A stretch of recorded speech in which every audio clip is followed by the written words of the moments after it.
It was a foggy night when Emily and her friends decided to take a shortcut through the forest. He had heard rumors about the old house on the ground, but he never believed in such stories. Local people said it was haunted, that had been left for decades, and it could sound strange from the night.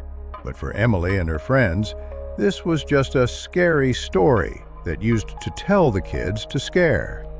As soon as they went deep into the forest, the trees became thick, which blocked the moonlight. The wind cooled, and the sounds from the forest went away, changed with a terrible silence. They reached home as if the last rays of daylight disappeared behind the clouds.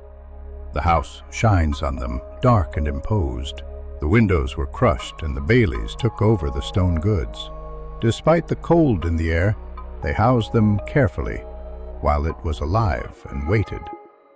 The house shines on them, dark and imposed. The windows were crushed and the Baileys took over the stone goods. Despite the cold in the air, they housed them carefully while it was alive and waited. Inside, the air was obsolete and thick with dust. The floorboards were confused under their feet as they searched the room for the room. It was clear that the house had not lived for many years, but something was wrong. The walls looked whispering, unconscious sounds that couldn't be out. As they moved through the hallway, they reached a spiral ladder that led to Atari. The whisper grew high. Emily felt that there was a cold under her spine. "Did you hear it?" she whispered. His friends nodded, face yellow. They climbed the stairs, each step echoed through the house. When they reached the top, they opened the door to the attic. There, in the weak light, stood an old rocking chair and moved slowly back and forth.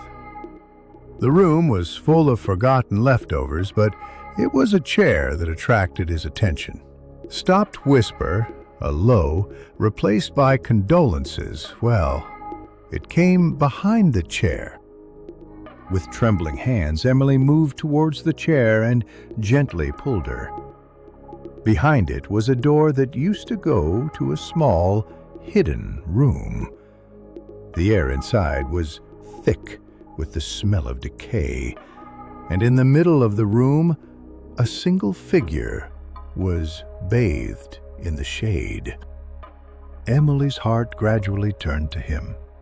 His face was unclear from the dark, but his eyes fainted, such as two burning charcoal at night.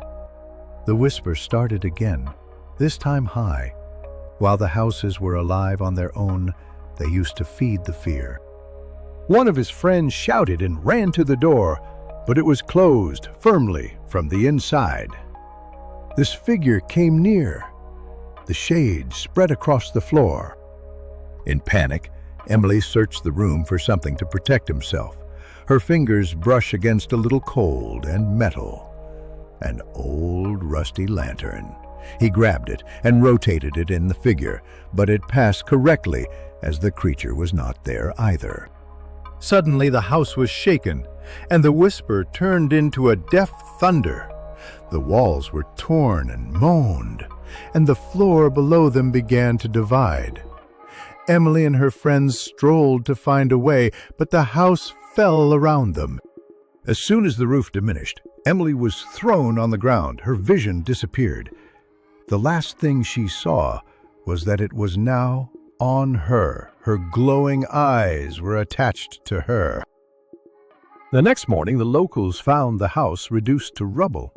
There was no sign of Emily or her friends, only the faint sound of whispers carried by the wind.